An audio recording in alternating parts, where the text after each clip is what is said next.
जय हिंद स्टडी बसेरा के नए वीडियो में आप सभी का हार्दिक स्वागत है। चैनल पर नए तो चैनल को सब्सक्राइब कर लीजिएगा। वीडियो को पसंद आता है तो वीडियो को लाइक और शेयर अपने स्टडी ग्रुप में, फ्रेंड रिलेटिव में जरूर शेयर करते चलिएगा। सोशल मीडिया ग्रुप में जरूर शेयर करते चलिएगा।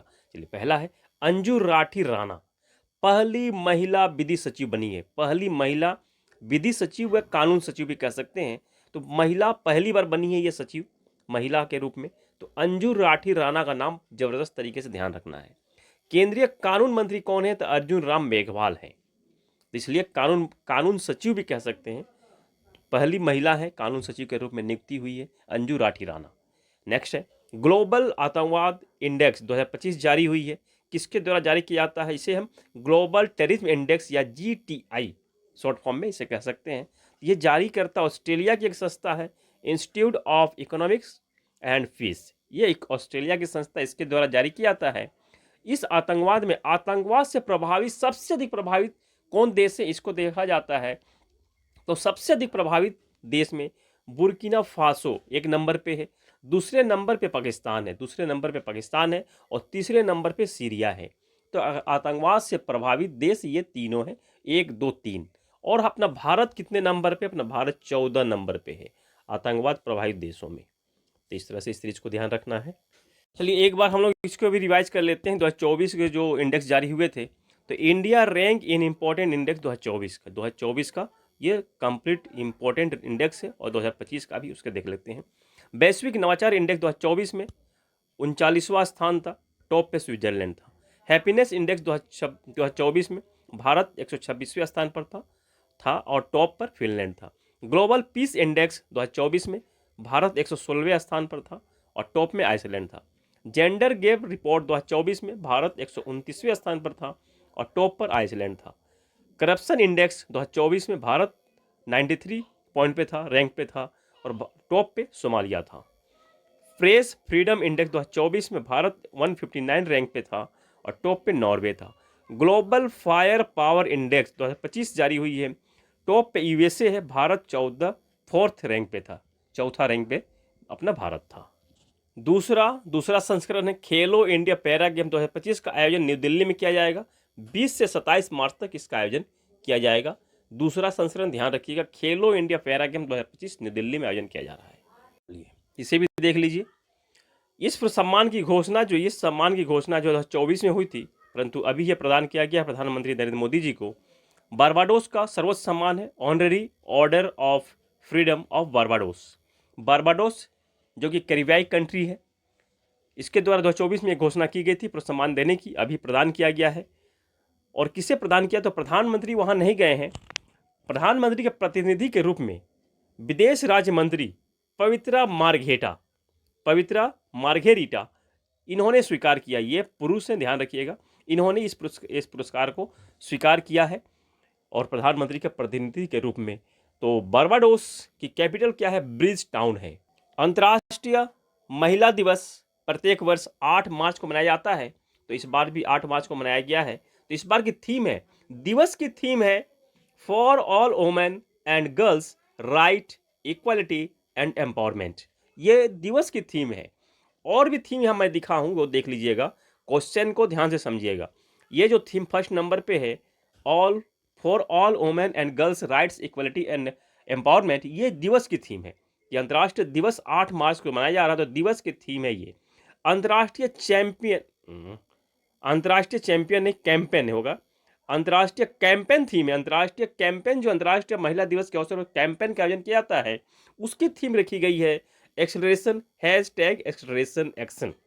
और भारत सरकार द्वारा भी जो मेगा कैंपेन चलाया जा रहा है, मेगा कैंपेन की थीम रखी गई है #शिपबिल्ड्स भारत। तो तीनों का थीम को ध्यान रखिए, क्वेश्चन किस तरह से बनता है। और कैंपेन थीम अगर प्रश्न बनता है कि कैंपेन थीम क्या है, भारत सरकार का कैंपेन थीम क्या है, तो सी बिल्ड्स भारत होगा। और अंतर्राष्ट्रीय कैंपेन थीम क्या है, तो एक्सेलरेशन एक्शन होगा। अंतर्राष्ट्रीय महिला दिवस की थीम क्या है, तो for all women and girls right, equality, empowerment होगा। क्वेश्चन को आराम से अलग से डिफ्रेंशिएट मैंने कर दिया है। तो अंतर्राष्ट्रीय दिवस के अवसर पर 3 रंग का प्रयोग किया जाता है, जिसमें बैगनी है, बैगानी लिखा गया है, बैगनी होगा। बैगनी है जो कि न्याय और प्रतिष्ठा का प्रतीक है। हरा रंग आशा का प्रतीक है और सफेद रंग शुद्धता का प्रतीक है। इसकी स्थापना किसके द्वारा की गई थी? जर्मनी की महिला कार्यकर्ता थी क्लारा जेटकिन, इनके द्वारा 1910 में विचार व्यक्त किया गया था कोपेनहेगन सम्मेलन में। कोपेनहेगन में इसका विचार व्यक्त किया गया था। उसके बाद पहली बार 1913-14 में 8 मार्च को पहली बार अंतर्राष्ट्रीय महिला दिवस मनाया गया था। आशा करता हूँ मैंने एक एक पॉइंट को डिफ्रेंशिएट करके समझाने का प्रयास किया है, आप लोगों को समझ में आया होगा। चलिए नेक्स्ट पॉइंट पे चलते हैं। सेलिगा आदिवासी समुदाय भी चर्चा में है। क्यों है? क्योंकि सेलिगा आदिवासी समुदाय को 2011 में पहला आदिवासी समुदाय बना था जिसे कि टाइगर रिजर्व में रहने के लिए कानूनी अधिकार मिला था। कानूनन अधिकार मिला था इस समुदाय को टाइगर रिजर्व में रहने का 2011 में। तो पहला आदिवासी समुदाय है जिसे कि टाइगर रिजर्व में रहने का अधिकार मिला है, कानूनी अधिकार मिला है। और कौन सा टाइगर रिजर्व है? कर्नाटक का बीआरटी टाइगर रिजर्व। बीआरटी का फुल फॉर्म क्या बनता है? बिलीगिरी रंगनाथ स्वामी मंदिर टाइगर रिजर्व। तो कर्नाटक में स्थित यह टाइगर रिजर्व, और ये जो आदिवासी समुदाय है कर्नाटक और तमिलनाडु में भी निवास करते हैं। और इस बात की चर्चा प्रधानमंत्री नरेंद्र मोदी जी ने अपने मन की बात कार्यक्रम का 119वें संस्करण में सोलिगा आदिवासी समुदाय की चर्चा की है।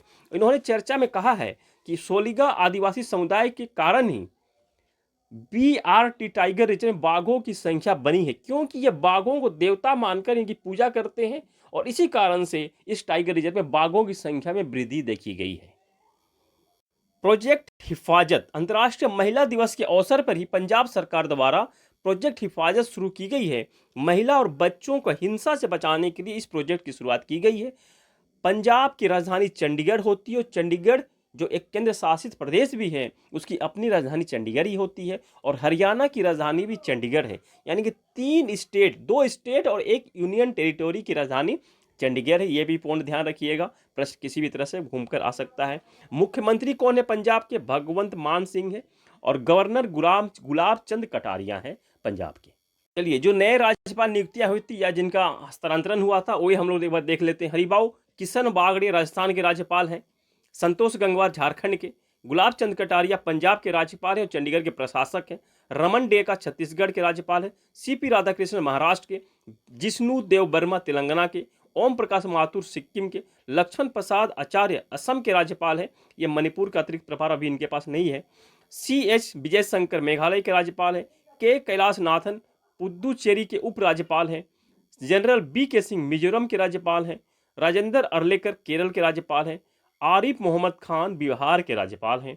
और अजय कुमार भल्ला मणिपुर के राज्यपाल हैं। और हरिभाऊ खम्बनपति उड़ीसा के राज्यपाल हैं। ये इंपॉर्टेंट पॉइंट है, यहाँ से भी ध्यान रखिएगा इसको। चलिए नेक्स्ट पॉइंट देखते हैं। सिक्स्थ एडिशन है एशियन ओमेन कबड्डी चैंपियनशिप 2025, जिसका कि आयोजन 6 से 8 मार्च के बीच तेहरान ईरान में किया गया था। विजेता भारत की टीम बनी है। महिला एशिया कबड्डी चैंपियनशिप है, विजेता भारत की टीम बनी है, उप विजेता ईरान की टीम रही है। छठा संस्करण है यह। 6 संस्करण में भारत 5 बार विजयी हुए हैं।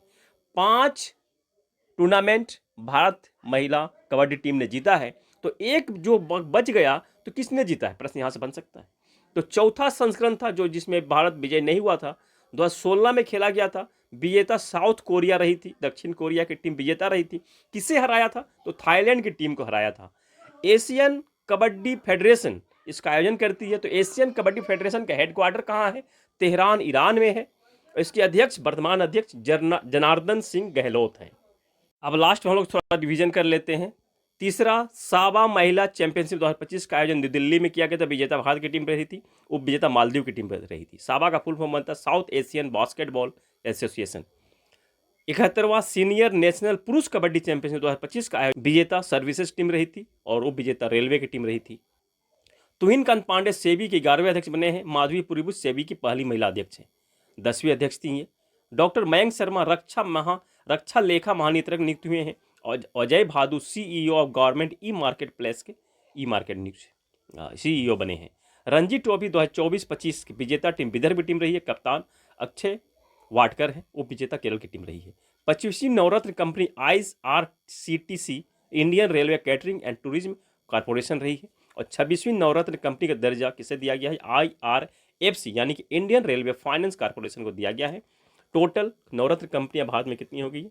26 हो गई है। आदित्य L1 मिशन 2 सितंबर 2023 को इसरो द्वारा लॉन्च किया गया था। साइंटिफिक पेलोड ने ज्वाला कार्नेल की पहली तस्वीर भेजी है। पंच मिशन सूर्य की कोरोना और सौर हवा का अध्ययन के लिए लॉन्च किया गया है। चंद्र लैंडर एथना लॉन्च किया गया है। इंट्यूटिव मशीन जो कि प्राइवेट कंपनी है, अमेरिका की निजी कंपनी है, इसके द्वारा लॉन्च किया गया है। नासा के कैनेडी स्पेस सेंटर से लॉन्च किया गया है। चंद्रमा के दक्षिणी ध्रुव पर उतरेगा और वहां पानी की खोज करेगा। और इसके साथ एक ड्रोन भेजा गया ग्रेस होपर जिसका नाम है ब्लू घोस्ट। चंद्रमा पर सॉफ्ट लैंडिंग करने वाला दूसरा प्राइवेट सॉफ्ट स्पेसक्राफ्ट बना है। कंपनी है फायरफ्लाई स्पेस एरोस्पेस जो कि अमेरिका की कंपनी है। लैंडर का नाम गोल्डन है, ध्यान रखिएगा। और पहला उपग्रह कौन सा है जो कि चंद्रमा पर सॉफ्ट लैंडिंग किया था प्राइवेट कंपनी का, तो ओडिसियस है, फरवरी 2024 में लैंड किया था। कंपनी कौन सी थी? Intuitive machines. और इंट्यूटिव मशीन ने ही चंद्र लैंडर एथना को लॉन्च किया है। दोनों ही पॉइंट को एक साथ मैंने लिख दिया, दोनों को कनेक्ट करके ध्यान रखिए। तमाल भारत का अंतिम आयातित युद्धपोत है, निर्माण रूस द्वारा किया गया है। Atika Mir F1 academy driver program के लिए चुनी जाने वाली पहली भारतीय महिला है। उम्र 10 वर्ष है। यूपीआई यानी कि यूनिफाइड पेमेंट इंटरफेस ने रिकॉर्ड बनाया है। जनवरी 2025 में लेन देन की संख्या 16.99 बिलियन कर दी गई है।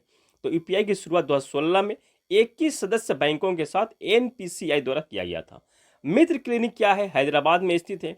भारत का पहला ट्रांसजेंडर स्वास्थ्य सेवा केंद्र था जो कि यूएसएआईडी द्वारा फंडिंग में कटौती के कारण यह बंद हो गया है। दिल्ली से संबंधित ये कंप्लीट न्यूज है, इंपॉर्टेंट है। यहाँ से प्रश्न बन सकते हैं क्योंकि नए मुख्यमंत्री बनी है दिल्ली में। नौवीं मुख्यमंत्री बनी है और चौथी महिला मुख्यमंत्री रेखा गुप्ता बनी है। शालीमार बाग जो ही दिन का विधानसभा है। तो प्रश्न किसी भी तरह से कहीं से भी बन सकता है। कंप्लीट डिटेल इसे आप लोग यहाँ से रिवाइज कर लीजिएगा। नेक्स्ट स्लाइड पर भी है कुछ, नेक्स्ट स्लाइड भी है और दिल्ली से संबंधित ही, दिल्ली विधानसभा से। तो मिलते हैं नए वीडियो में। आज के लिए इतना ही। तब तक जय हिंद, स्वस्थ रहें, मस्त रहें। धन्यवाद। जय हिंद।